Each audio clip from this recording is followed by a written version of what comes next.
देश में होने वाले लोकसभा चुनाव की तारीखों का ऐलान हो चुका है।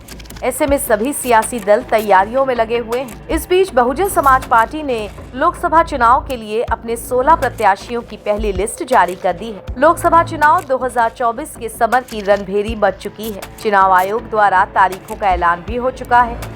सभी पार्टियां जोरों शोरों से वोटरों को अपने पक्ष में लुभाने की कोशिशें कर रही हैं। इसी कड़ी में बहुजन समाज पार्टी की तरफ से पहली लिस्ट आ गई है। इसमें कुल 16 उम्मीदवारों का नाम घोषित किया गया है, जिसमें से 7 मुस्लिम प्रत्याशी हैं। वहीं पार्टी ने सहारनपुर लोकसभा सीट से माजिद अली को मैदान में उतारा है, जो कांग्रेस के इमरान मसूद को टक्कर देंगे। वहीं अमरोहा से मुताहिद हुसैन को बीएसपी ने टिकट दिया है। कांग्रेस की तरफ से इस सीट पर पूर्व बसपा नेता दानिश अली मैदान में है। बीएसपी ने बुलंदशहर से गिरीश चंद्र जाटव को टिकट दिया है। वो इससे पहले नगीना लोकसभा सीट से सांसद थे।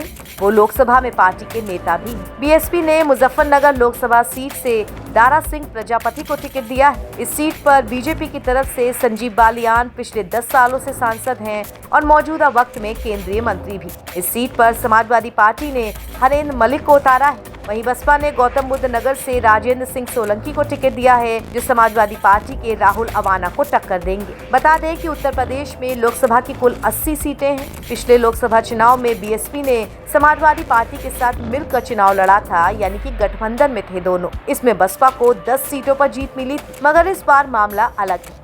बीते दिनों ही बीएसपी की राष्ट्रीय अध्यक्ष मायावती ने 2024 के लोकसभा चुनाव में अकेले लड़ने का अपना पुराना स्टैंड दोहराया था। तब उन्होंने चुनावी गठबंधन या तीसरे मोर्चे की बातों को अफवाह करार दे दिया था। मायावती ने कहा था कि बहुजन समाज के हित में बीएसपी का अकेले चुनाव लड़ने का फैसला अटल है। बसपा देश में लोकसभा का आम चुनाव अकेले अपने बलबूते पर पूरी तैयारी व दमदारी के साथ लड़ेगी।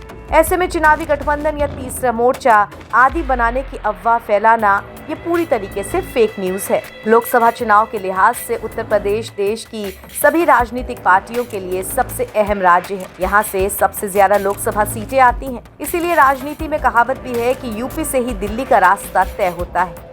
यूपी भारत में सबसे अधिक लोकसभा सीटों वाला राज्य है। चुनाव आयोग के मुताबिक देश में 7 चरणों में चुनाव होने हैं। इनमें 4 जून को मतगणना होगी, यानी कि नतीजे आएंगे।